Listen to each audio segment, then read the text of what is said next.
तो ये न सोचे मेरे भाई बहन कि बुढ़ापे में भगवान की कथा सुनेंगे या बुढ़ापे में भजन करेंगे। जो करना है बचपन में ही कर लेना, बचपन में कुछ नहीं होगा। बचपन में कुछ नहीं कर पाओगे। आज व्यक्ति बचपन और जवानी में तो मौज मस्ती में रहता है और देख बुढ़ापा फिर डर लगता है। बच्चे मारा लेन बैठे ये तो आंखों दिखे को नहीं, ये है नाक टपके और हाथ धक धक धक धक दूजे मुझे मारा पड़े ये। अरे रमेश हमारी फिर छोकरे भी ताने मारेंगे। अतरो टाइम तो कहीं नहीं करियो बुढ़ापो देख तरफ लगी अबे मारा लेन बेटा, छोकरे भी ताना देंगे। इसलिए मेरे भाई बहन जो करना हो बचपन और जवानी में भजन कर लेना। बुढ़ापा तो एक एग्जाम है। बुढ़ापा क्या है? परीक्षा है। 4 अवस्था है व्यक्ति की और संत कालिदास ने बहुत सुंदर सूत्र लिखा है। प्रथमे नार्जिता विद्या, द्वितीयम नार्जितम धनम, तृतीये नार्जितम पुण्यम, चतुर्थे किम करिष्यसि। 25-25 वर्ष की एक अवस्था होती है। 100 वर्ष का जीवन है ना, 25 वर्ष की एक अवस्था। तो प्रथमे नार्जिता विद्या, 25 वर्ष तक यदि आपने विद्या को पढ़ लिख करके होशियार नहीं हुए। द्वितीयम नार्जितम धनम, दूसरी अवस्था में 25 से 50 वर्ष की आयु में धन को अर्जित करें और 50 से 75 वर्ष की आयु में पुण्य को अर्जित करे। जितना भी धन कमाया है उसे पुण्य में परिणित करे, करेंसी चेंज। उस नोट को भगवान के दरबार में जमा करा के पुण्य ले।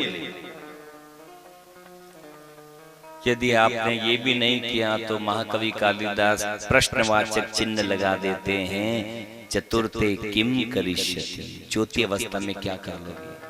कुछ कर पाओगे? बुढ़ापे में भी भजन वही कर पाएगा जिसने जवानी में अध्ययन किया हो, होमवर्क किया हो। बुढ़ापा तो एग्जाम है। अब परीक्षा में पढ़ने के लिए बैठे तो पास हो पाओगे? नंबर आ पाएंगे? बुढ़ापा परीक्षा है। इसमें तो बस जो पहले किया उसका सुमिरन करना है। सुमिरन, फिर परीक्षा देना है। और बहुत सारे तो ऐसे बीमानी होते हैं कि उनको भगवान से कुछ लेना न देना। कई वे भगवान सब बेकार की बात है, वो नहीं मानते। एक बात साहब थे, जीवन भर कभी नाम नहीं लिया, पलंग पकड़ लिया, डॉक्टरों ने जवाब दे दिया सेवा करो। अब चारों बच्चे उनकी सेवा में लगे हुए, पर उन बच्चों को पता था कि अम्मा का भाई जी बस ब्याज कमावा में लिया। जीवन भर कभी नाम नहीं लिया भगवान का। तो एक बार भी, अब अंतिम समय में एक बार भी यदि इन्होंने भगवान का नाम ले लिया तो जैसे अजामिल एक बार नारायण बोलने से तर गया, वैसे इनका भी उद्धार हो जाएगा। तो बच्चे प्रयास करते हैं, दादाजी बोलो राम राम, जय श्री कृष्ण, जय सीताराम। कई को नाना था हमारे कानो होना, सुन सब रहे हैं पर बोलनो कोनी, अभिमानी मन नहीं होना में नाना। छोकरे बहुत प्रयास करते हैं कि अब क्या करें, एक बार तो नाम ले ले। तो उन्होंने तरकीब लगाई, अपने से तो नहीं बोलेंगे, अपना जीजा जी को नाम सीताराम जी। तो कंवर साहब ने देखन तो कहेगा आओ सीताराम जी, किसी भी बहाने बोलो पर ये एक बार तो भगवान का नाम निकल जाए इनके मुंह से, उद्धार हो जाएगा। अब सीताराम जी कंवर साहब विदेश रहते थे तो छोकरों ने और टिकट बनाया, 2-2.5 लाख खर्च किए कि एक बार होरा जी मिल लो। आए वो सामने लाए, देखो दादाजी कौन आयो? ना मैंने चश्मो दीजिए रे, हुजे को नहीं, थोड़ो बेटो करो। मैंने चश्मा लगाया, चश्मा खोल के रख दिया, वापिस सो गए। भोजन वोजन कराओ, इनको चाय दूध पिलाओ। पर दादाजी कौन आयो, एक बार बोलो तो सही, नाम लेन को कौन आयो, एक बार नाम बोलो। माने ऐसे लाग रहा आपने शनिपात वीडियो आप पहचान नहीं रहा, आप नाम बोलो कौन आयो, नाम लेन बुलाओ। पर वो डोकरो नहीं बोले, मारा गया। बहुत प्रयास किया छोकरों ने, भाई जी एक बार तो बोलो कौन आयो, नाम लेन बोलो।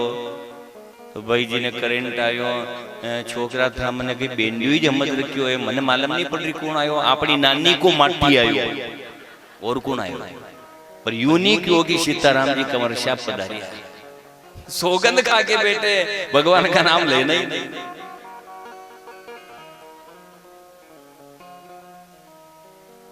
मन बस अर्जित करने में रहा, कमा के रखो कमा के रखो।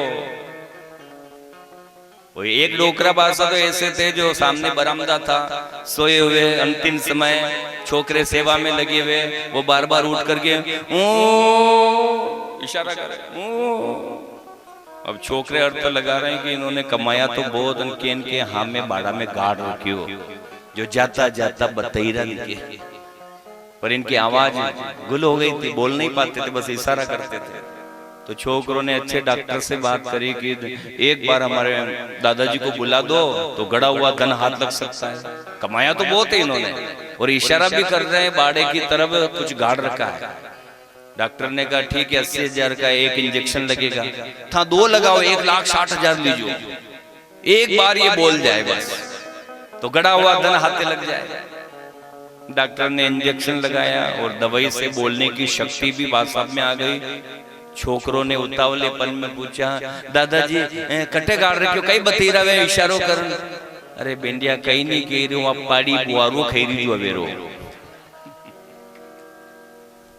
सब रोई लेता है। जाते जाते पैर लटक रहे हैं, शमशान में जाने की तैयारी है, फिर भी वो 5 रुपए की बुआरी में मन है। ये क्यों होता है? क्योंकि हमने जीवन में कभी भगवान की कथा नहीं सुनी, भगवान का नाम नहीं लिया। ये आयोजन क्यों करवाए जाते हैं? ये खर्चा, प्रतिष्ठा, कोई भी मंदिर का उद्यापन, कथा, सत्संग, भागवत क्यों करवाया जाता है? क्योंकि मरने से 3 घड़ी पूर्व मनुष्य ने जो भी किया होगा वो पूरी रील उसके दिमाग में चलती है, और क्या पता ये अंत समय में ये रील उसके दिमाग में आ जाए कि ऐसा आयोजन हुआ था, ऐसे ठाकुर जी बैठे थे, ऐसी कथा हुई थी, और उसमें उसका मन रह जाए, उस समय प्राण छूट जाए तो भगवान अपने श्री चरणों में उसको स्थान दे। इसलिए कथाएं सत्संग होता है उस व्यक्ति के मन को प्रभु की ओर लगाने के लिए। 3 जन्म हो गए भरत जी के, तीसरे जन्म में भी अब सावधान है कि मैंने 2 जन्म में गलतियां कर दी, अब बिल्कुल सावधान हो जाओ। विवाह भी नहीं किया, बचपन से मूर्ख बन करके रहे, इसलिए इनका नाम जड़ भरत पड़ गया। जड़ भरत, अपने जानते सब हैं पर अब ज्ञान को उजागर नहीं करना। खेती का काम भी था, 8 भाइयों का विवाह हो गया, भाभियां हैं। अब भाभियां कुड़ करती थी कि देवर जी तो कई काम ही नहीं करे, न तो पूजा पाठ करावा जावे। तो भाइयों ने कहा देख भरत, भाभियां घर में अकेली काम करती है और खेती का भी अपने काम है, तो तू थोड़ा मदद कर दिया कर भाभी की, पानी भरना, झाड़ू लगाना, ताकि ये खेत पर जल्दी आ जाए। दूसरे दिन भाभी जी ने बोल दिया, ओ देवर जी गुटुर गुटुर मन मत देखो, कई क्यों भाई साहब झाड़ू लगाओ। भरत जी झाड़ू लगाने लगे। झाड़ू लगाते लगाते मन में आया, झाड़ू लगाते लगाते यदि मेरे प्राण निकल गए तो अगले जन्म में झाड़ू लगाने वाला ही बनकर आना पड़ेगा, इसलिए निपटारा करो। झाड़ू की बुआरी को जो है डोरी खोल दी, पूरे कमरे में बखेर दिया, एक एक दिन का बिखेर दिया। भाभी ने कहा देवर जी कई रोया, कई करो या बुआरी तो मने छोड़न पड़ेगी, वह जल्दी कालू नहीं लगाना। दूसरे दिन भाभी ने झाड़ू की नहीं बोला, ये रस्सी बाल्टी ले जाओ, कुएं से पानी भर के लाओ, मैं लगाती हूँ झाड़ू। वो गए, रस्सी बाल्टी लेकर, पर पानी गींचते गींचते भरत जी के मन में आया, पानी भरते भरते यदि प्राण निकल गया तो अगले जन्म में बिस्ती बनकर आना पड़ेगा, लोगों के पानी भरना पड़ेगा। रस्सी भी छोड़ी, बाल्टी भी कुएं में, और खाली हाथ हिलाते आ गए। भाभी ने पूछा, देवर जी बाल्टी राशन पानी घटे, ये तो मन छोड़न कूड़ा में गया पड़ा। वह जब कल से हाथ नहीं लगाना, ये सब तरकीब है काम न करने की। पहले ही ऐसी काम करो कि अगली बार आपको कोई काम की कहे ही नहीं। ये सब कला है काम न करने की। और ये लाड़ियां सब जाना है, ये कला में घनी होशियार है। ये भाई जी देखो आवे जल्दी तो घनी फाका लाजी कर दे भाई जी कि माँ की नानी ने तो दूध काटती आवे, अंबल लूटती आवे, सब कर दे शायद। पर बच्चे विद्या देवनी टेम कान में भाई जी एक मंत्र और दे दे कि नानी में के तो दियो कि तने सब आवे, पर बटे जान समझ जा मनीषा बू करनो, नहीं तो हु करन बता दियो तो रोज थारू ही नंबर लाए। अब ससुराल में हो रहा जी के माँ की नान की लाड़ी ने तो उनका भाई जी क्यों दूध काटते ही आवे, वह लाड़ी जल्दी दूध काट। अब उन्हें मालूम है कि आज जो दूध हु काट लियो व्यवस्थित है तो रोज मने ही उठनो 5 बजे काटता आवे, पर जान कर 2 किलो दूध दे तो आधा किलो ही काटन लाई। हो राजी पूछे का नानी हो 2 किलो दूध दे, बेच ली नहीं हो तो ले। अब मुकई करो हो राजी कर लो अंगूठिया के वाजदी तू कालू मत कर दे, 1.5 किलो दूध को नुकसान कर। ये तरकीबा सब जाना ही लगाया।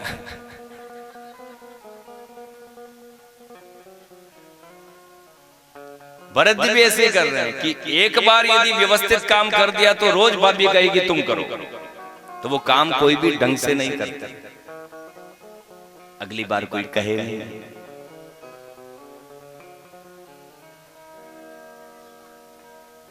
खेत पर निगरानी के लिए भेजा, जाओ भरत खेत पर ज्वार की अपनी फसल है, रक्षा करना, चिड़ियों को भगाना। भरत जी ने सोचा एक दाना हमने धरती में डाला, एक दाने के 1000 दाने भगवान ने बनाए, तो हगरई अपना थोड़ी है, इनके ऊपर सबका अधिकार है, सबका हक है। तो वो चिड़ियों को भगाए तो नहीं, और आवाज लगाए राम जी की चिड़िया, राम जी का खेत, खाओ री चिड़िया भर भर पेट खाओ। ज्वार की फसल भी सब चुगा दी। भाभीओं ने कहा ऐसे भाई को क्या घर में रखना। देखो आदमी हर जगह जीत जाता है, पर जगदम्बा की आमे हार जाए। भाई भी उनकी बातों में आ गए और भरत जी को घने जंगल में आंखों की पट्टी बांध करके छोड़ के आ गए। भरत हम पानी लेके आ रहे हैं तो यहीं खड़े रहना। भरत जी सब जानते थे कि मुझे त्याग दिया जा रहा है, आंखों से पट्टी खोली, घना जंगल। बड़े प्रसन्न हुए कि वारे वाह नारायण तेने बहुत अच्छा किया कि परिवार ने मुझे छोड़ा। यदि मैं परिवार को छोड़ के आता तो जगत के लोग मुझे भला बुरा कहते कि ये भाइयों के साथ नहीं रह पाया, पर अच्छा किया भगवान ने कि भाइयों ने मुझे छोड़ा। कोई बात नहीं, अपने तो जंगल में मंगल है। जंगल में जो भी मिल जाता उन सबको, चाहे जड़ वस्तु हो या चेतन वस्तु हो, यही तो परम हंस संतों की पहचान होती है। वो जड़ और चेतन वस्तु में ठाकुर जी को दिखता है। चाहे पत्थर हो या वृक्ष हो या हिंसक जानवर भी उनके सामने आ जाए तो उसमें भी ठाकुर जी का दर्शन करता है। कहते हैं भरत जी शेर के मुख से दांत गिन लेते, हालांकि वो शकुंतला पुत्र भरत का नाम है, पर भारतवर्ष का नाम भारतवर्ष ऋषभ देव पुत्र भरत के नाम पर पड़ा है।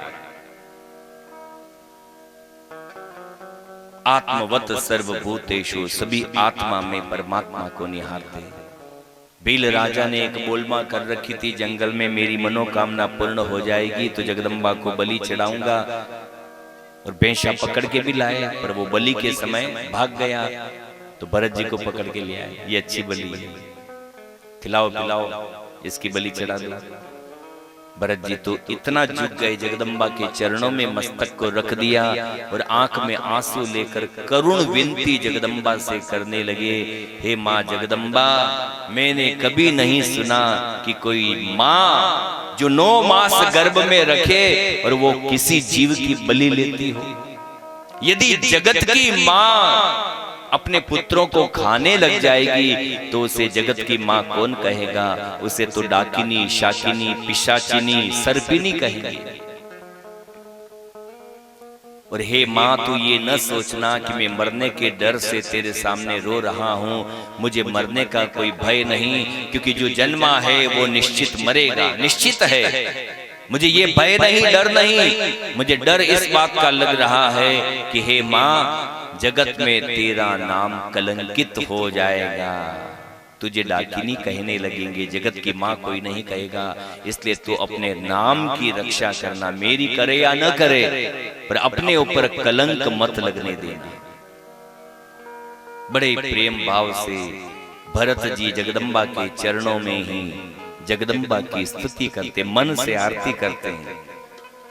अम्बे तू ही जगदम्बे काली, जय दुर्गे खबर वाली, तेरे ही गुण गाए भारती ओ मैया, हम सब उतारे तेरी आरती।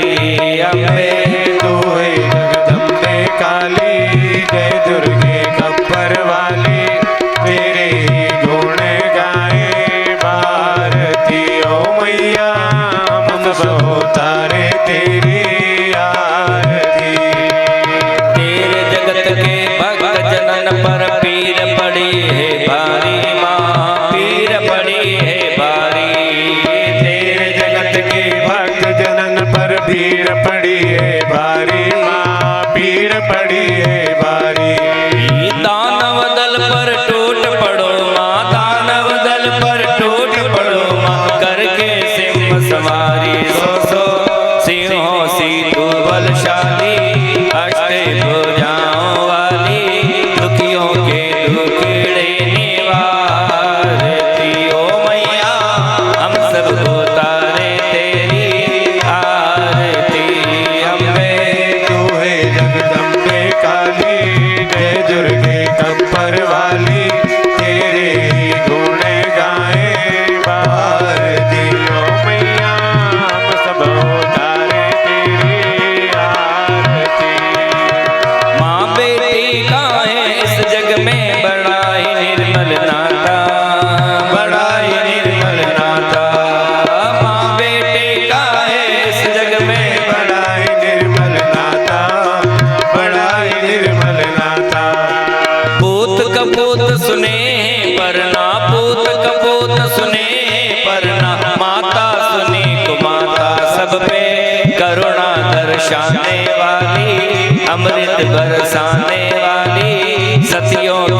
की जय। रंकावली मैया की जय। भरत जी महाराज जगदम्बा के चरणों में मस्तक रखकर करुण विनती करने लगे, हे माँ, अपने नाम को कलंकित होने से आप ही बचा सकती हो। जगदम्बा की प्रतिमा में तेज प्रतिमा हिलने लगी। बिल राजा कहने लगा, देखो बलि को देख करके जगदम्बा लालायित हो रही है, लाओ मेरी खड्ग। जैसे खड्ग से प्रहार करने लगे तो उस प्रतिमा के खंड खंड हो गए। उस प्रतिमा से अष्टभुजा धारण करके साक्षात जगदम्बा प्रकट हो गई। अपने पुत्र भरत को कंठ से लगा दिया और जितने भी वहां राजा खड़े थे सबका तिरस्कार कर दिया। जगदम्बा कहने लगी, पुत्र भरत कौन कहता है कि मैं किसी की बलि लेती हूं? ये तो लोग अपने को लेना है मेरा बहाना करता है, नहीं तो जगत की माँ किसी को खाए। जिसे हम जगत जननी कहते हैं, जो जन्म देने का काम करती है, वो क्या जीवों की बलि लेगी? भरत की रक्षा करी मां जगदम्बा ने। राजा रहुगण भी एक बार पालकी में बैठ करके जा रहे थे गुरु दर्शन करने कपिल भगवान की। वहां 3 जने तो ठीक पर एक तबीयत बिगड़ गई तो भरत जी को पकड़ के लाए। 4 जने उठाने वाले। अब भरत जी तो चलते भी थे तो रास्ता देखकर चलते थे। कोई जीव मेरे पैरों के नीचे कुचल करके नष्ट न हो जाए। भरत जी का नियम था कि जिसे हम जन्म नहीं दे सकते उसे मारने का भी हमें कोई अधिकार नहीं। ये परमहंस की परिभाषा है। जिसे हम जन्म नहीं दे सकते उसे मार भी तो नहीं सकते, हम क्यों मारें? कभी पाल की टेढ़ी हो जाती है, लंबा चौड़ा पैर रखना पड़ता है, रास्ता देख के चलते। कोई चींटी आ गई तो उसको भी बचाते। पाल की टेढ़ी हो, अरे भाई तुम ढंग से चलो, बार बार मेरे बड़ी का हो रहा है। राजा रहुगण चिल्लाने लगे, महाराज हम तो ढंग से ही चल रहे हैं, पर आज हम मन में एक नारी क्यों नहीं हुए, ये थोड़ा ढंग से नहीं चल रहा है। अच्छा कैसे चले, बेचारा दुबला पतला हो रहा है, चल नहीं पाता होगा।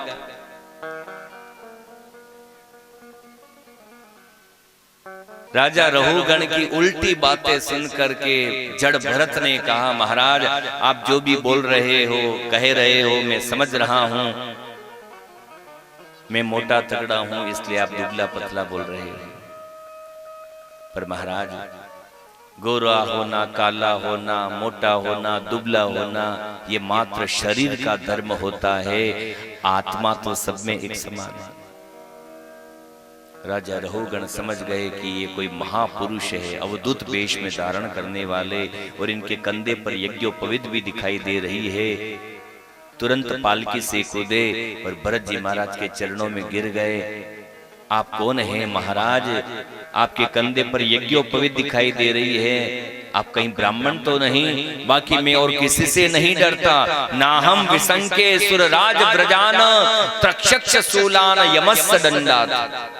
मैं भगवान शिव के त्रिशूल से भी नहीं डरता, यम के पास से भी नहीं डरता, इंद्र के वज्र से भी नहीं डरता। मुझे डर लगता है तो मात्र ब्राह्मण कुल में पैदा हुए एक छोटे बालक का भी मेरे हाथों से अनादर न हो जाए, क्योंकि ब्राह्मण का अनादर हो गया तो फिर बचने की कोई उम्मीद नहीं होती। आप कहीं ब्राह्मण तो नहीं? महाराज बिल्कुल ठीक कहा आपने। आपने भरत का नाम सुना? क्यों नहीं, ऋषभदेव पुत्र भरत। बस मैं वही भरत हूं, मेरे 3 जन्म हो गए। अब जिनको 3 जन्मों की बातें याद है वो तो महापुरुष ही होगा। राजा रहुगण ने कहा, मैं जा रहा था कपिल गुरु के पास ज्ञान लेने के लिए, पर मार्ग में ही ज्ञान मिल गया, तो आज से आप ही मेरे गुरु, जहां से ज्ञान मिले वही गुरु, मेरा मार्गदर्शन करो। तो राजा रहुगण को यहाँ आध्यात्मिक ज्ञान सुना करके संतुष्ट किया। सुखदेव जी महाराज आगे जाकर के परीक्षित जी को भूगोल और खगोल का वर्णन सुनाते हैं कि हे राजन परीक्षित, 14 भुवन की पृथ्वी होती है, 7 लोक ऊपर होते हैं, 7 लोक नीचे तल वितल सुतल अतल तलातल रसातल और पाताल और भू भुआ स्व मह जन तप सत्य, ये 7 लोक ऊपर 14 भुवन की ये पूरी पृथ्वी कही गई। सूर्य 1 महीना 1 राशि पर गतिशील होता है, मंगल 1.5 महीना 1 राशि पर गतिशील होता है, गुरु 13 महीना 1 राशि पर गतिशील रहता है। सबसे मंद गति से चलने वाला यदि कोई ग्रह है वो है शनि, जो 2.5 बरस तक 1 राशि पर गतिशील होता है। ग्रहों की स्थिति बताई, नदियों का पर्वतों का वर्णन परीक्षित को सुनाया। फिर कहा राजन फिर है नरक। गुरुदेव नरक भी होते हैं? हाँ, तो मुझे नरकों की कथा सुनाओ। अब नरकों की कथा कोई सुनना चाहता है? हगरा के वैकुंठ स्वर्ग चाहिए, नरक की कथा कोई सुनना चाहता ही नहीं। यहां तक किसी देवता ने भी नरकों का वर्णन नहीं सुना, किसी देवता ने भी नहीं सुनी नरकों की कथा। हाँ, एक पक्षी ने जरूर नरकों का वर्णन सुना, तो उसी पक्षी के नाम के आधार पर उस पुराण का नाम ही गरुड़ पुराण पड़ा। गरुड़ पक्षी ने जरूर नरकों की कथा सुनी। पर राजन परीक्षित, आप सुनना चाहते हो तो सुना देते हैं। 28 प्रकार के नरक भागवत में बताएं, और शिव पुराण की कथा सुनोगे तो एक नरक के 4 बॉडीगार्ड हैं, 4 उप नरक हैं, तो वहां 28 चौके। इतना वर्णन शिव पुराण में बताया, और भागवत में 28 नरकों का वर्णन। हे राजन, कर्म के अनुसार गति होती है। माता पिता की सेवा नहीं करने वाला भी नरकों का गामी है। वेद निंदा, शास्त्र निंदा, ब्रह्म निंदा, गुरु निंदा, जितने भी निंदा करने वाले लोग हैं ये भी नरकों के ही गामी हैं। ये अपने नरकों का टिकट रिजर्वेशन करा रहे हैं। जो निंदा करते हैं वो भी नरकों में जाते हैं। देव द्रव्य को खाने वाला वो भी नरकों का गामी होता है। अकेला खाने वाला नरकों का गामी होता है। इसलिए हमारे बुजुर्ग कहते हैं, बांट चूट के खाना वैकुंठ में जाना। सबको बांट करके खाओ। और ये आदत माताओं बहनों में बहुत अच्छी है।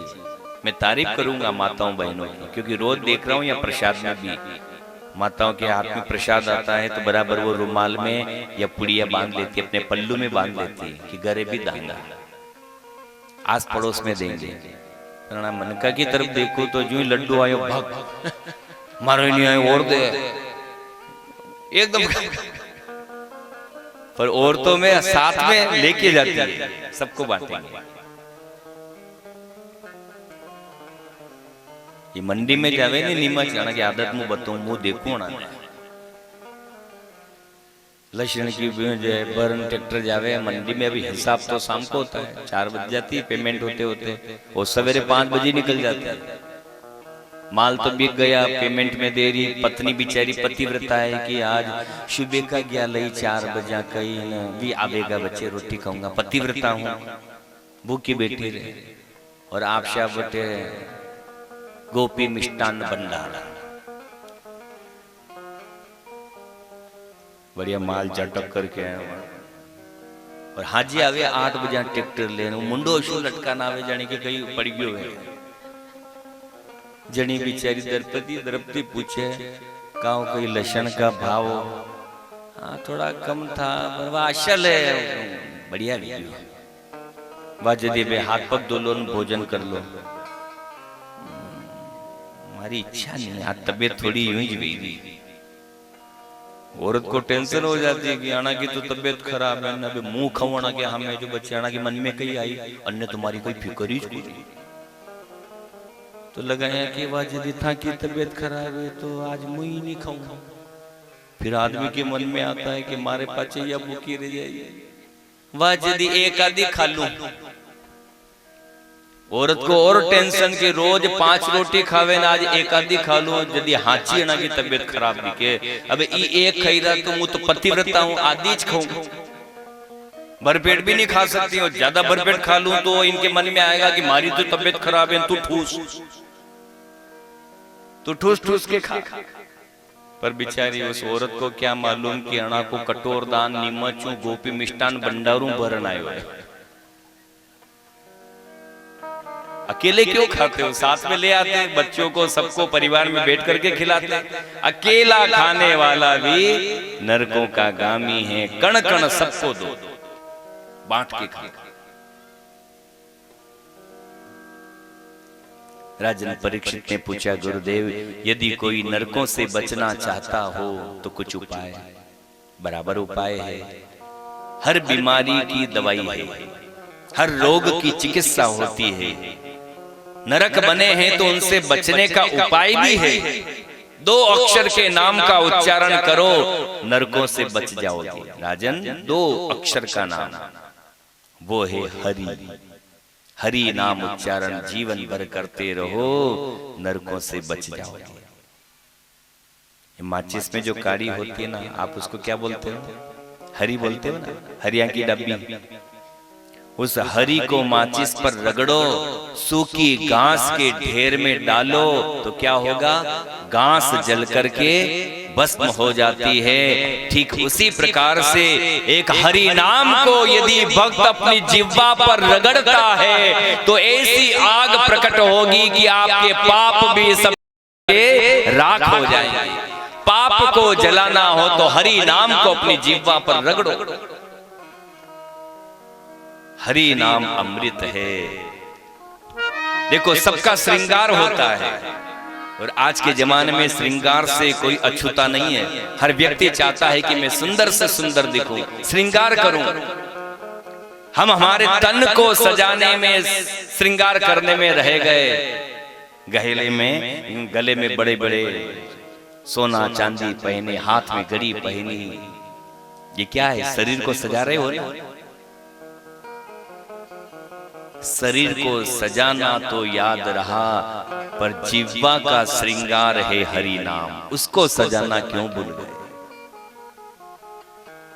जिबान के लिए कोई गुलाब जामुन उसका श्रृंगार नहीं है, रसगुल्ला श्रृंगार नहीं है। जिह्वा का श्रृंगार है प्रभु नाम, हरि का नाम। हरि नाम नहीं तो जीना क्या, हरि नाम नहीं तो जीना क्या, हरि नाम नहीं तो जीना क्या, हरि नाम नहीं तो जीना क्या। अमृत है हरि नाम जगत में, अमृत है हरि नाम जगत में, अमृत है हरि नाम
क्यों फिरते मारा मारा, फिर क्यों फिरते मारा मारा।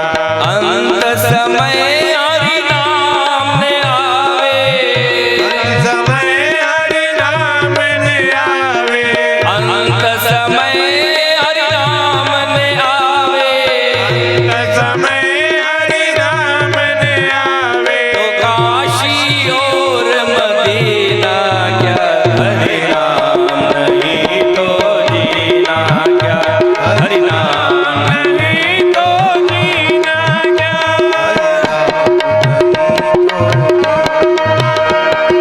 भूषण से सब अंग सजावे, रसना पे हरि नाम ने आवे, रसना पे हरि नाम ने आवे, रसना पे हरि नाम ने आवे। देह पड़ी रह जाए यहीं पर, पड़ी रह जाए यहीं पर, देह पड़ी रह जाए यहीं पर, पड़ी रह जाए यहीं पर। फिर कुंडल और नगीना क्या, हरि नाम नहीं ना क्या, हरि नाम नहीं तो जीना क्या, हरि नाम नहीं तो जीना क्या, हरि नाम नहीं तो जीना क्या, हरि बोली कृष्णचंद्र भगवान की जय जय। भूषण से सब अंग सजाए, रसना पे हरि नाम न आए, देह पड़ी रह जाए यहीं पर, फिर कुंडल और नगीना क्या, हरि नाम नहीं तो जीना क्या। अपनी जिह्वा को भी सजाए, हरि नाम से सुशोभित करे। हे राजन परीक्षित, नरकों से बचना है तो हरि नाम उच्चारण करना पड़ेगा। और किसने हरि नाम उच्चारण किया और कौन नरकों से बच गया, इस बारे में एक उदाहरण दिया सुखदेव जी महाराज परीक्षित को सुना रहे हैं। कान्य कुब्जे द्विजा कश्चित, दासीपति अजामिल, नामना नष्ट सदाचारो, दास्या संसर्ग दोषितः।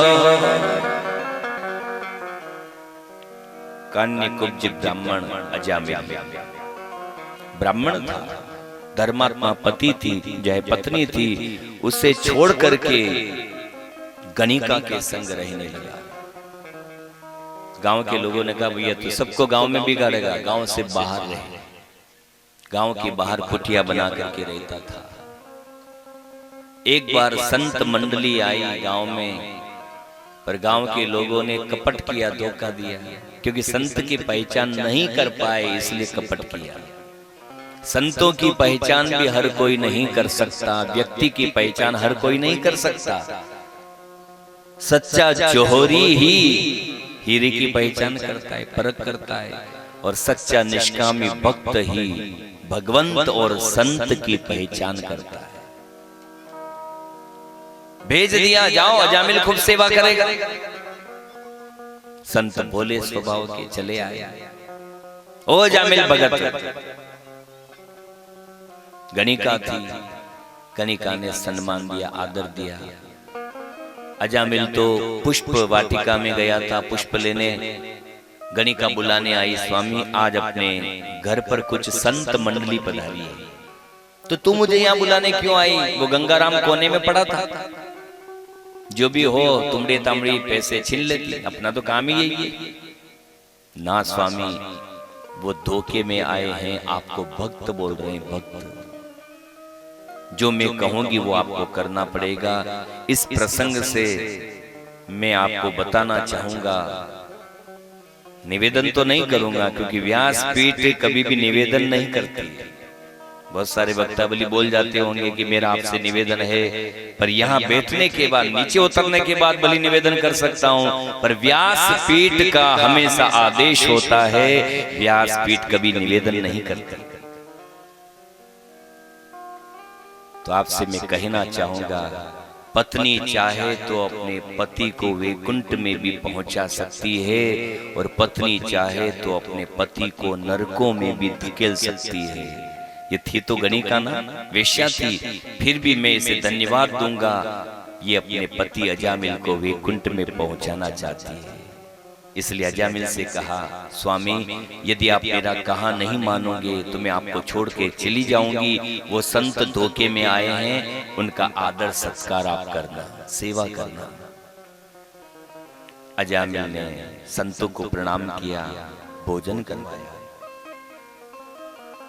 वो संतों का नियम था, भोजन भोग लगाते ठाकुर जी के, और बैठ करके फिर ठाकुर जी का भजन करते।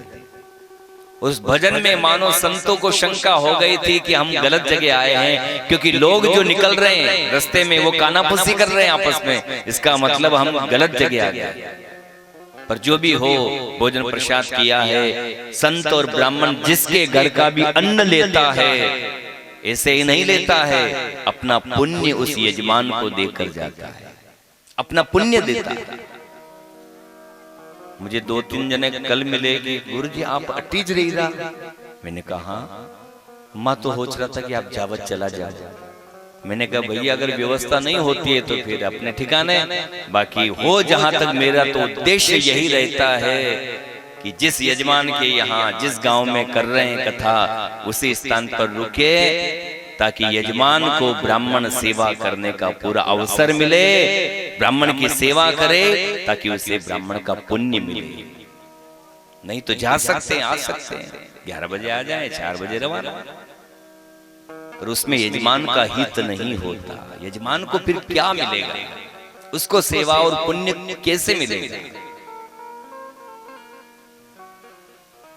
संतों ने बैठ करके भजन सुनाया, अजामिल को सुनाते हुए गाया। मन की तरंग मार ले, बस हो गया भजन, आदत बुरी सुधार ले, बस हो गया भजन। मन की तरंग मार ले, मन की तरंग मार ले, बस हो गया भजन, आदत बुरी सुधार ले, बस हो गया भजन। संतों ने कहा, अजामिल तेने भोजन करवाया है तो भोजन दक्षिणा।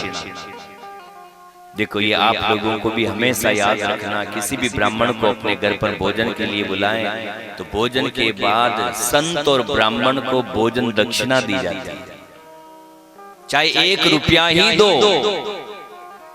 आपके पास ज्यादा नहीं है, 1 रुपया ही दो, पर उस समय तिलक लगा करके भोजन दक्षिणा देना चाहिए। और नहीं देते हो तो उल्टा ब्राह्मण आपका पुण्य लेकर जाएगा।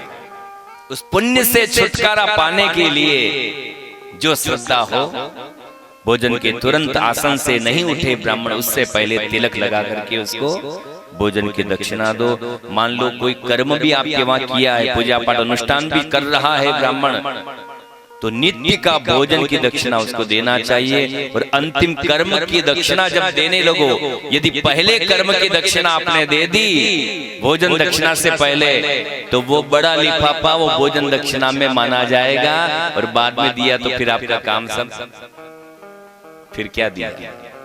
तो पहले कर्म का लिफाफा बाद में दिया जाए, पहले भोजन की दक्षिणा। 2 बार तिलक लगाना चाहिए उस समय, एक भोजन की दक्षिणा का नाम का और एक कर्म की दक्षिणा का। फिर तिलक लगा करके उसे कर्म की दक्षिणा दो। यदि पहले कर्म की दक्षिणा दे दी तो वो भोजन दक्षिणा में गणना हो जाती है। हालांकि ब्राह्मण कोई बताएगा नहीं, मैं बता रहा हूं, जो समझ लेना, आपके हित के लिए, नहीं तो वो आपको कर्म का पुण्य कैसे मिलेगा। अजामिल भोजन दक्षिणा दो। अजामिल ने कहा महाराज दक्षिणा छेरी लऊं गंगाराम? आपने अभी मुझे पहचाना नहीं है।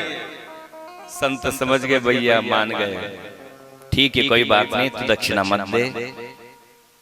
पर मैंने कहा ना आपको, संत और ब्राह्मण जहां भी अन्न पाता है पुण्य देकर जाता है। तो संतों ने कहा अजामिल ठीक है, तो हमें दक्षिणा मत दे, तेरी पत्नी के गर्भ है, हमारे कहने से उस बालक का नाम तो नारायण रख देना, हमें भोजन दक्षिणा मिल गई, ये कर्म तो कर लेना।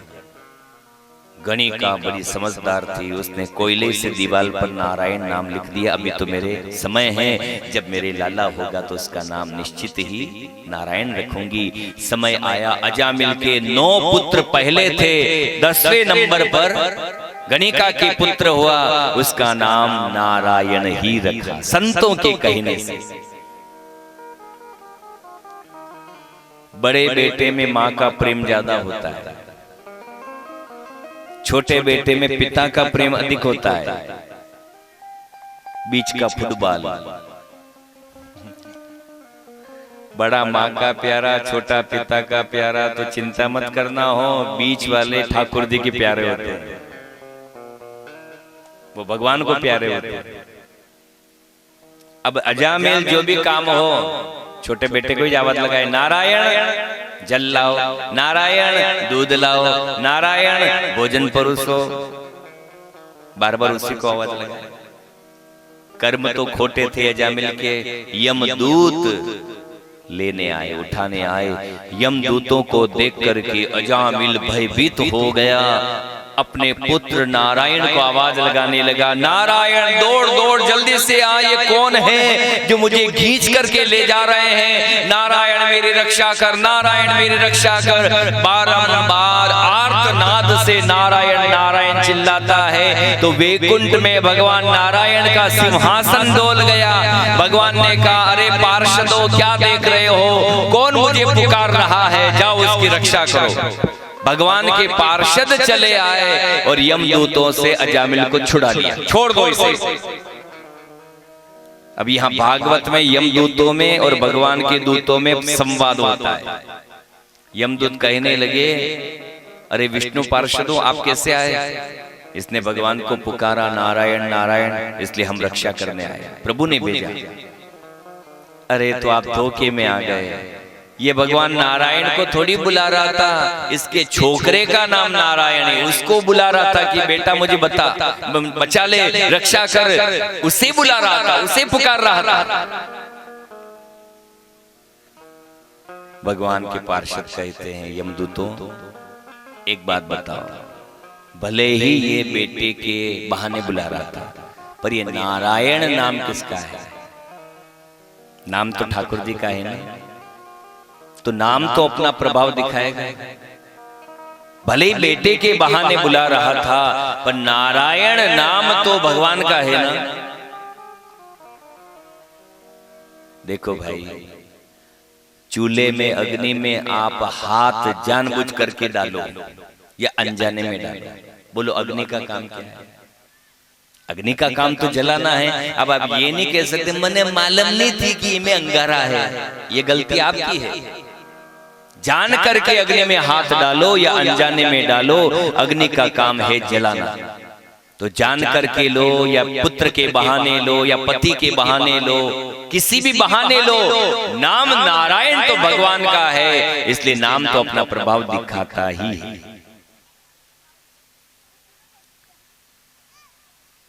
छोड़ दिया यमदूतों ने। यमदूत चले आए, महाराज आपनो शिक्को खाली बावल में चले, क्यों क्या हुआ?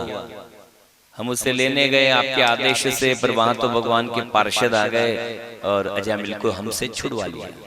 क्या कहा? भगवान के पार्षद आ गए? तो यमदूतों कान खोल के सुन लो, यमराज को भी आज अपने कानून में संशोधन बिल पास करना पड़ा। हे यमदूतों, आज मैं संशोधन करता हूं, कहां कहां अपने को नहीं जाना। ये यमदूतों को सुना रहे यमराज कि जो भगवान की कथा में बैठा हो जिसके घर में तुलसी का पौधा हो, जिसके गले में गुरु माला हो, गुरु कंठी हो, जिसके भाल पर तिलक हो, जो हरि मंदिर में बैठा हो, जो हरि सत्संग में बैठा हो, भजन कीर्तन में बैठा हो, हे यमदूतों, ऐसे जीव को उठाने हमें नहीं जाना। ऐसे जीव को उठाने के लिए तो भगवान के ही पार्षद आते हैं और उन्हें वैकुंठ धाम लेकर जाते हैं। वो यमपुरी नहीं आता, वो वैकुंठ जाता है। यमराज ने भी संशोधन कर दिया। इसलिए मेरे भाई बहन, आप भी थोड़ा समझना। इसलिए मैं बार बार बोलता हूं कि अपने घर में तुलसी का पौधा भी रखो। जहां तुलसी जी होगी वहां यमदूत भटकते नहीं। अपने गले में कोई माला भी रखो, रुद्राक्ष रखो, तुलसी रखो, चंदन रखो, जो आपकी इच्छा, जो आपका इष्ट हो, वो कंठी रखो, माला रखो। संत माला पहनते हैं तो लोग चिढ़ाते हैं कि ये क्या, पर वो संत कहते हैं कबीरा कुत्ता राम का। जैसे कुत्ता पालते हो, पट्टा डालते हो ना, तो हम भी भगवान के पट्टे हैं। ये पट्टा है माला, हमारी पहचान है। पट्टे वाला कुत्ता यदि नगर में घूमता है तो आप क्या कहते हो? यो कनको पालतू दिखे, बोलते हो ना। कोई ऐसे घूमे तो उसके आप डंडे के भी मार दो, पत्थर के भी मारते हो कि नहीं मारते हो? वो पट्टे वाले कुत्ते के कोई मार सकता है? मारेंगे तो इसका वो मालिक आके अपने को डांटेगा, झगड़ा करेगा।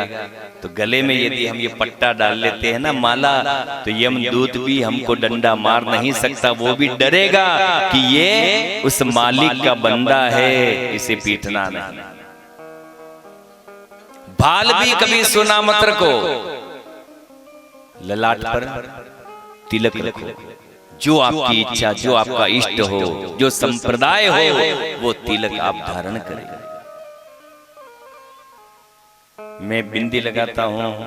जब नीमच में था, योगेश जी के घर पे ठहरा था, जब नीमच में भागवत थी, तो इनके वहां छोटे छोटे बच्चे सब मजाक करते, कई गुरुजी ता लगाए हैं कि जो बिंदी लगा।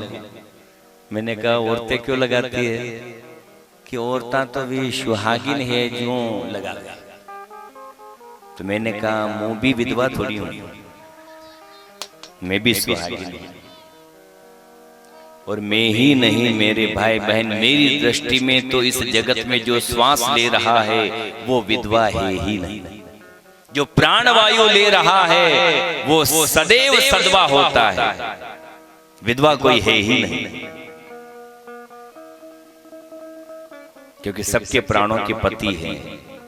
आप रोज आरती में गाते हो पर समझते नहीं, मानते नहीं, बोलते हो ना, तुम हो एक अगोचर सबके प्राणपति, स्वामी सबके प्राणपति, किस विधा मिलाऊं दयामय, किस विधा मिलाऊं दयामय, तुमको मैं कुमति ओम जय।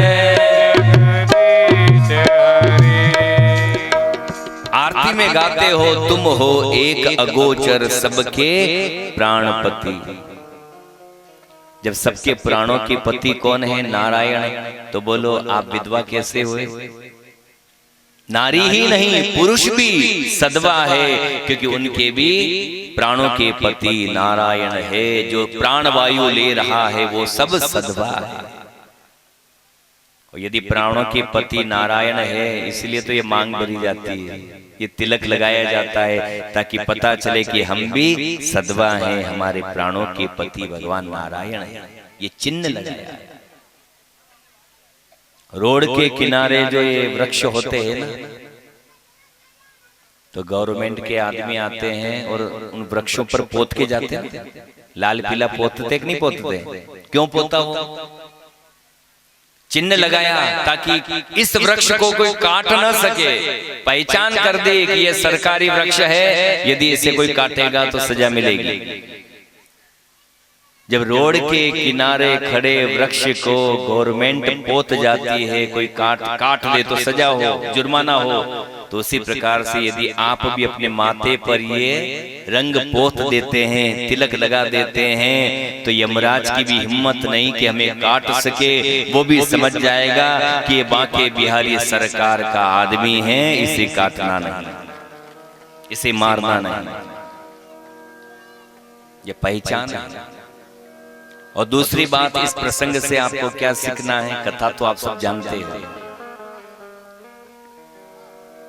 अपने पुत्रों के नाम भगवान के नाम पर रखना, इस प्रसंग से यही सीखना है। चिंकान, मिंकान, टिंकान, पिंकान, अणा नामु वैकुंठ नहीं मिलेगा। आज जो हम हमारे भारतवर्ष में बच्चों के नाम रखते हैं ना, हकीकत में विदेशों में ये कुत्तों के नाम है, विदेश में ये नाम जानवरों के हैं, और हम बच्चों के नाम रख रहे हैं। अरे कन्या हो तो देवी की सहस्त्र नामावली भरी है, देवी के नाम की भी हजारों नाम है, एक नाम कोई भी पसंद कर लो। बालक है तो भगवान नारायण के नाम 1000 है, राम जी के 1000 नाम है, हर देवता की सहस्त्र नामावली होती है, हजारों नाम है, कोई भी एक नाम भगवान के नाम पे रख रहे। पर क्या करो, देश की गधेड़ी और पूरब की चाल हम चलते हैं। आदमी बिचारो राखनो छावे भगवान के नाम पे, नाना को राम, पर ये उल्टा पन्ना की लगाया गुप्पहरी को नाम नहीं राखो, वो स्टैंडर्ड नाम रखे। और दूसरी बात, नाम रखो अपने बच्चों का तो ऐसा रखना कि हर आयु में मैचिंग हो। आजकल तो मैचिंग का जमाना है ना, सब काम मैचिंग से होता है, जूते पहने तो मैचिंग, मोजे पहने तो मैचिंग, यहाँ तक रुमाल भी साथ में रखे तो वो भी मैचिंग होना चाहिए। हर काम मैचिंग से चलता है, तो ये काम भी तो मैचिंग करो। अपने पुत्र या बच्ची का भी नाम रखो तो ऐसा नाम चयन करना कि हर आयु में मैच हो, हर आयु में मैचिंग हो। मान लीजिए आपने अपनी छोकरी का नाम गुड़िया रखा, गुड़िया, अब ये गुड़िया नाम 25 साल या 30 साल तक उसकी आयु के साथ मैच हो रहा है, पर यदि वह 80 साल की बुढ़ी वे जाइए, दांत पड़ जाइए, बच्चे का ही होगा गुड़िया बुआ जी राती जगह का गीत गावा जो, वो तो डोकरी है ना, आप नाम रख रहे हैं गुड़िया, वो तो बुढ़िया हो गई। अभी ये नाम आयु के साथ मैच नहीं हुआ, 25 साल तक वो मैचिंग हो जाएगा कि चलो ठीक है गुड़िया है, पर वो डोकरी हो जाए तो फिर गुड़िया नाम जमे। सब मैचिंग से करो भाई, जमाना अगर है उसमें चल रहे तो भगवान के नाम पे अनेक नाम। नारायण नाम ऐसा है, 5 साल का बेटा भी है तो भी जम रहा है, 30 साल का है तो भी जम रहा है, और 80 साल का डोकरा भी हो गया तो भी नारायण नाम उसके आयु के साथ मैच हो रहा है। सीताराम मैच होता है, कृष्णचंद्र, बलराम, ये सब नाम आयु के साथ मैच है, और स्वयं सिद्ध नाम है ये ठाकुर जी के नाम। हम लोगों के आगे यदि पत्रिका में श्री नहीं लगाए, पीछे जी नहीं लगाए तो नाराज हो जाते हैं कि हमारे श्री और जी नहीं लगाया, पर भगवान का नाम स्वयं सिद्ध नाम होता है। किसी ने श्री लगाया या जी लगाया, कोई बोलता है श्री कृष्णचंद्र जी की जय, बोला, स्वयं सिद्ध नाम के आगे श्री और जी की आवश्यकता होती ही नहीं, क्योंकि वो सिद्ध नाम है, नाम ही सिद्ध है, तो श्री और जी लगा करके उसको क्यों सिद्ध करें, पहले ही सिद्ध है। अजामिल एक बार पुत्र के बहाने नाम लेकर के वैकुंठ में स्थान प्राप्त करता है। 14 मनवंतर की कथा यहाँ भागवत में सुनाई गई। 14 मनवंतर के अंतराल में ही समुद्र मंथन, छठे मनवंतर में समुद्र मंथन हुआ। देव दानव मिलकर के समुद्र का मंथन करते हैं, 14 रत्न की प्राप्ति हुई। भगवान यहाँ पर कच्छप अवतार भी धारण करते हैं, पर्वत को अपनी पीठ पर धारण किया। धन्वंतरी अवतार ठाकुर जी ने धारण किया, अमृत का कुंभ लेकर के प्रकट हुए। देवता तो भगवान का ध्यान करने में रह गए, पर जयंत नाम का राक्षस वो कुंभ लेकर के भाग गया। पीछे पीछे राक्षस दौड़े आए, तू अकेला नहीं पिएगा, सबको पिलाना है। देवता कहते हैं प्रभु माल तो ले गए राक्षस। भगवान ने कहा तुम उसी ओर जाओ, मैं तुम्हारी मदद करूंगा। अब यहाँ पर भगवान कौन सा अवतार धारण करते हैं? लहंगा पहना, चूनर ओढ़ी, पायजब पहने, आंखों में काजल लगाया, मोहिनी रूप धारण करके भगवान चले। और राक्षसों को इतना मोहित किया, अमृत का गड़ा ले लिया। अलग अलग पंगत में बिठाया, एक तरफ देवता बैठ जाओ, एक तरफ दानव बैठ जाओ। और भगवान मोहिनी ने ऐसा कपट किया कि देख बलिराज दैत्य, ऊपर ऊपर पतला पतला अमृत है, ये पतला पतला देवताओं को पिला दूं और नीचे नीचे का गाढ़ा गाढ़ा तुम राक्षसों को पिलाऊंगी। हाँ बिल्कुल, पतला उधर। ऐसा मोहित किया भगवान ने, सारा अमृत देवताओं को पिलाने लगे। अब राक्षस बोले कि देखो उधर ही सब मत पिला देना, हमारे लिए भी बचा के रखना, हम भी पिएंगे। पधारिए विप्रदेव। कन्हैयालाल जी लासुर से, ये भी भागवताचार्य मेरे भाई बहन, और ये अपने कथा की रोचकता है कि कोई विद्वान आता है तो अपना महत्व बढ़ता है।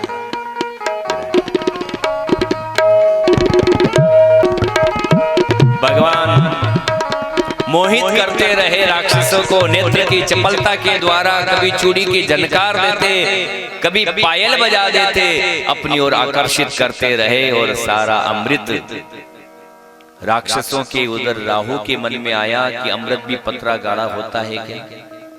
ये नहीं हो सकता। चलो इधर से उठकर के सूर्य चंद्रमा के बीच में आकर के राहु बैठ गया।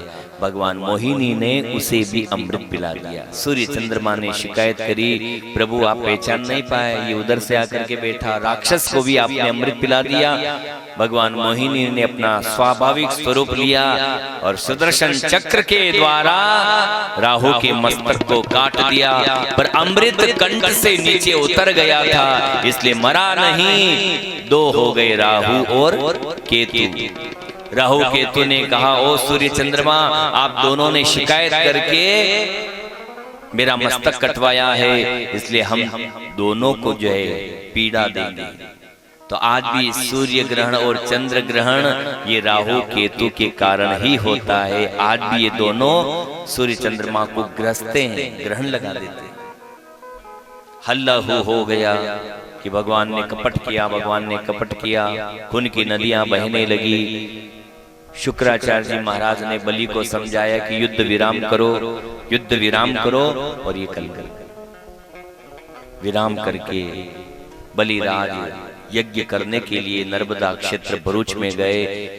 यज्ञ पूरा हो गया तो देवता छोटे हो जाएंगे, इसलिए भगवान नारायण कश्यप और अदिति के यहाँ पर भाद्रपद शुक्ला द्वादशी को वामन रूप धारण करके पधारते हैं। सभी देवता वामन भगवान को भेंट इत्यादि देते हैं, और वामन भगवान अब चले आ रहे हैं बलिराज की ओर।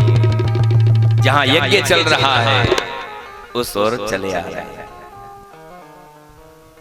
बलिराज भगवान को देख करके आसन से खड़ा हो गया। आप विप्र देवता हैं, बोलो क्या चाहते हो? आप मांगोगे सो दूंगा, क्योंकि मेरा त्रिलोक में शासन है। जहां जहां तक दृष्टि जाए वहां तक मेरा ही मेरा है। मांगो क्या चाहते हो? वामन भगवान ने कहा और तो कुछ नहीं चाहता हूं, यदि देना चाहता है तो 3 पग जमीन दे दे। 3 पग? हाँ वो भी मेरे, तेरे नहीं बलि, मेरे 3 पैर। ठीक है संकल्प बोल देता हूं। ओ गुरुदेव पधारिए, संकल्प करवाइए। गुरुजी ने कहा तू इधर आ, पहले तू जानता है ये कौन है? ये साक्षात वैकुंठनाथ नारायण है, वामन रूप बना करके तुझे बर्बाद करने आए हैं, नहीं देना कुछ भी, सब कुछ छीन लेंगे। बलिराज ने कहा वाह वाह सदगुरुदेव, आज आपने अपने गुरु नाम को सार्थक कर दिया, क्योंकि मेरे सामने आज दोनों खड़े हैं, गुरु गोविंद दोनों खड़े, काके लागू पाए, बलिहारी गुरु आपकी जो गोविंद दियो बताए। मैं तो वामन को पहचान भी नहीं पा रहा था, पर आपने ही बतलाया कि ये है नारायण, तो हे गुरुदेव बलिहारी आपकी पहचान करवा दी, अब तो मैं जरूर दान दूंगा। गुरुजी भंवरा बन करके नली में फंसे भी सही कि मैं जल ही नहीं आने दूं, पर वामन भगवान ने तिनका लगाया, शुक्राचार्य जी का एक बाजार बंद हो गया। मानो भगवान वामन कहना चाहते हैं कि हे गुरुदेव देखो, गुरु के नेत्र में एक नेत्र में ज्ञान का वास होता है, दूसरे में वैराग्य का वास होता है। तो मानो वामन भगवान ने वैराग्य वाले नेत्र को फोड़ा कि हे गुरुदेव आपका ज्ञान वाला चक्षु तो बहुत अच्छा है, जो चेले को ज्ञान करवा रहे हो कि ये परब्रह्म नारायण है, पर वैराग्य वाला नेत्र आपका ठीक नहीं, त्याग आपसे नहीं हो रहा है, चेला दे रहा है पर आपको तकलीफ हो रही है, इसलिए इस नेत्र को मैं फोड़ देता हूँ। वो नेत्र फोड़ दिया, जल हाथ में लेकर के संकल्प बोला, 3 पग जमीन में आपको दान देता हूँ। भगवान ने कहा नापो, हाँ नापो, नापो नापो करते करते विशाल स्वरूप बना लिया, विराट स्वरूप भगवान वामन ने धारण कर लिया। एक पैर से पूरी धरती को नाप लिया, दूसरे पैर से स्वर्ग को नाप लिया। बोलो बलिराज तीसरा पैर कहाँ है? यदि बदलना चाहता है तो बदल जा, अभी भी तेरे द्वार पे हूं, देना हो दे, नहीं तो अभी भी मुकर सकता है, बदल सकता है। उस भाव को आप आइए भजन के माध्यम से श्रवण करें। तेरे द्वार खड़ा भगवान, भगत बर दे रे जीवन। तेरे द्वार खड़ा भगवान, हो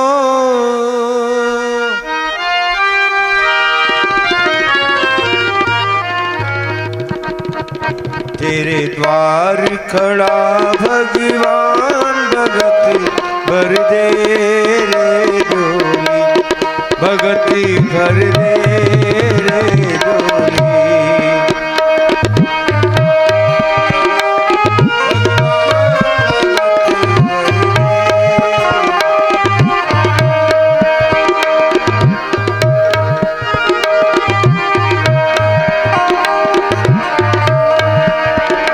तेरा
व्यास जी महाराज